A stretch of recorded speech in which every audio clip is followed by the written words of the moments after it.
You never had control. All you had was anxiety. Introduction. The illusion of control. There aren't many email newsletters that I read all the way through, but Oliver Burkeman's The Imperfectionist is one of them. Somehow, whatever he says resonates with me. Perhaps it's because he's a writer and I'm a writer. But more than that, it's his ability to describe the ongoing struggles, challenges, and successes with planning, the futility of our search for certainty, that really strikes a chord. As any of my clients will tell you, I am a planner. I schedule my diary from January to December, often setting appointments as early as October or November the previous year. This level of organisation allows me to provide the quality and reliability of service that I want to offer. Most of my clients appreciate this structure.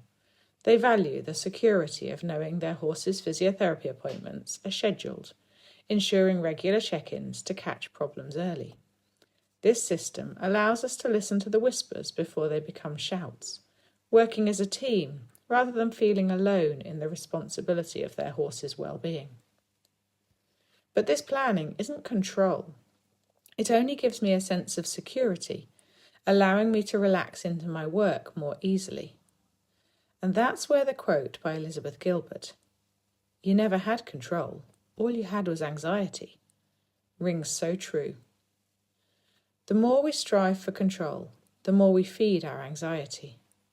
But if control is an illusion, what should we aim for instead? Embracing uncertainty with curiosity.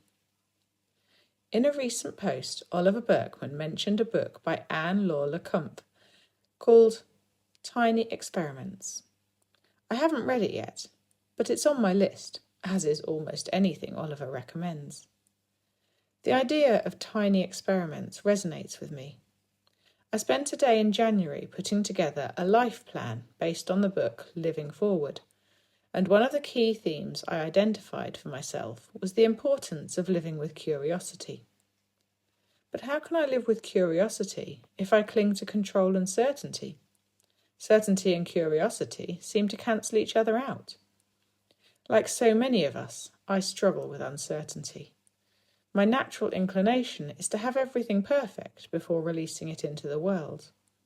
But my friend Leonie has been telling me for years, just give things a go and see if they work. The truth is, most of what I create will only be seen by a relatively small number of people.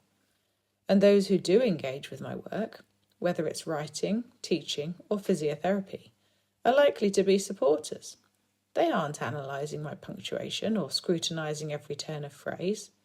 They appreciate what I share for what it is, an honest expression of my experience and knowledge.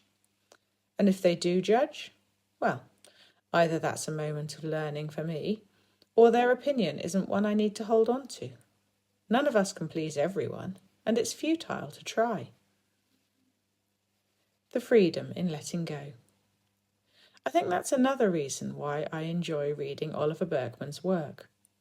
His words resonate strongly with me, but I also recognise that they won't resonate with everyone. And that's okay. That's actually good. Imagine if we all thought the same way. The world would be a very strange place indeed, and innovation would be stifled. So it's okay for me to be me, and it's okay for you to be you. We don't need the whole world to love us or our work.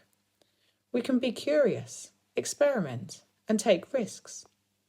The people who matter, our real supporters, will encourage us, support us, or, at the very least, respect our willingness to try. This mindset shift is especially relevant in the equestrian world. Horses teach us daily that we are not in control. We can set up the best training plan, book regular checkups, feed the highest quality diet, and provide the most comfortable environment.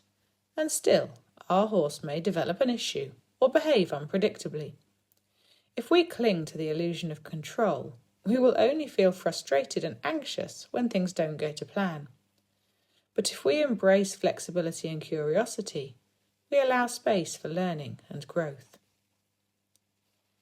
living the journey, not the destination. It helps to have a clear understanding of our values. That way, we can check in with ourselves and ensure that our choices align with who we want to be and the life we want to live. But even as we do this, we must remain open to change. Growth is a process, and who we are today may not be who we are in 5 or 10 years, and that's okay too.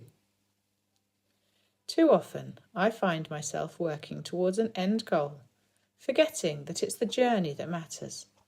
We become so fixated on achieving a specific outcome that we miss the lessons and joys along the way.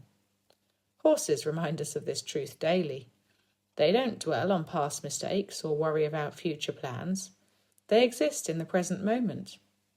If we allow ourselves to do the same, we can experience life with greater peace and appreciation. As equestrians, we owe it to ourselves and our horses to cultivate self-awareness, resilience, and compassion. Rather than trying to control everything, we can develop a mindset of adaptability. Instead of fearing failure, we can see mistakes as opportunities for growth. Instead of striving for perfection, we can embrace the beauty of imperfection. And when we let go of control, we make space for something far greater: trust. Trust in ourselves, trust in our horses, and trust in the journey ahead. Join the Healthy Humans, Happy Horses community. If these ideas resonate with you, if you are striving for balance, well-being, and a more harmonious relationship with your horse, I invite you to join our Healthy Humans, Happy Horses community. This is a space for equestrians who are committed to personal growth, compassionate horsemanship, and living a fulfilling life alongside their horses. Together, we explore ways to care for ourselves and our horses, embracing kindness, curiosity, and humility along the way. Because we nurture our own well-being, we become better partners for our horses, and in doing so, we create a life filled with connection, learning, and joy. Join us today and start your journey towards a healthier, happier life for both you and your horse.